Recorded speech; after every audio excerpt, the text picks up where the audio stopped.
Well, good day, folks. Hope you're having an awesome week so far.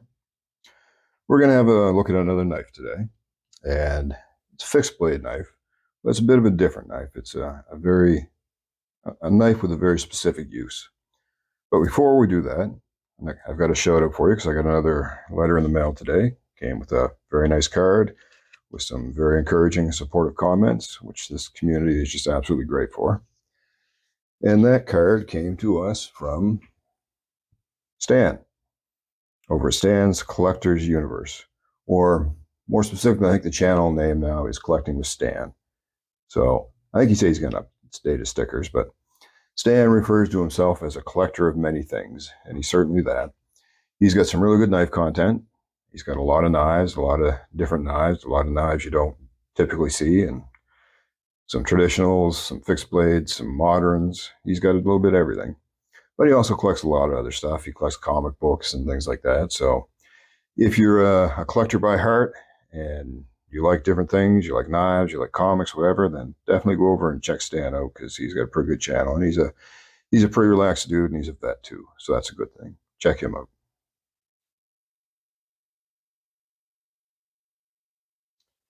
Now, the knife we're going to have a look at today, as I said, is a very specific knife that has just a very unique, specific role.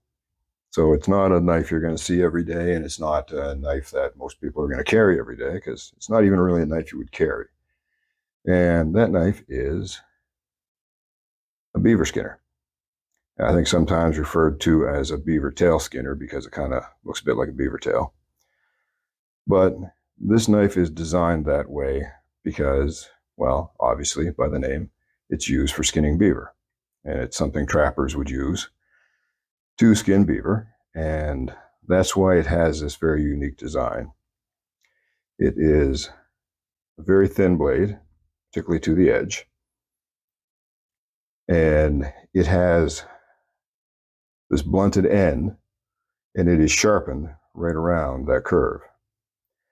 And the purpose for the knife being blunted like that is so you don't, number one, don't puncture the hide or damage the hide as you're skinning the beaver.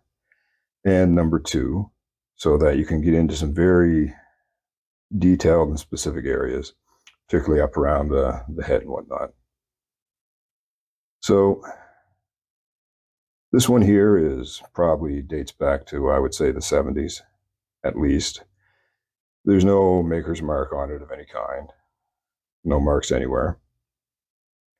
But the knife itself was one that my father had used when I was young. So I actually watched this knife being used, and it skinned many a beaver. It was quite a task to clean up when I cleaned it up because there was a lot of patina to the blade. And one of the things you also use the knife for is just to clean the surface of the hide, scrape the hide. So you're removing a lot of fat and tissue and whatnot when you do that. So the handle itself was just inundated with the fat. So it was quite a bit to get that out of there and get it refurbished. But I left some of the patina in spots.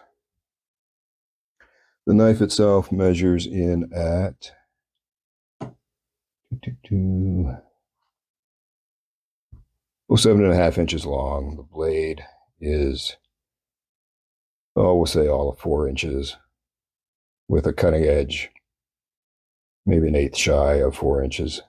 But that edge, as I said, goes all the way up and around. Now, when trappers, when they remove a hide, they typically stretch it on a rack to dry. Most animals would be on a kind of a surfboard-shaped rack, and we'll stick a few pictures in here of that. And those hides would be turned inside out with fur on the inside and pulled over the rack to stretch and dry. The beaver is done differently. It's stretched on a hoop-style rack and laid flat and stretched out on the rack. And hopefully I'm including some pictures of that here so you can see. Now, the beaver industry in the early days of Canada was actually responsible for quite a bit of the expansion in Canada, because as stocks became depleted in certain areas towards the East Coast, the trappers moved further west and further north. And as they did that, there would be trapping outposts set up. So you could almost say it was kind of the early form of the Trans-Canada Highway. And we had huge companies come into effect, Hudson Bay Company being, of course, the most famous. And the fur trade, particularly the beaver trade, the beaver pelts were very, very popular in Europe. And a lot of the hides that were taken eventually made their way back to Europe for the fur industry there for coats and hats and a variety of things.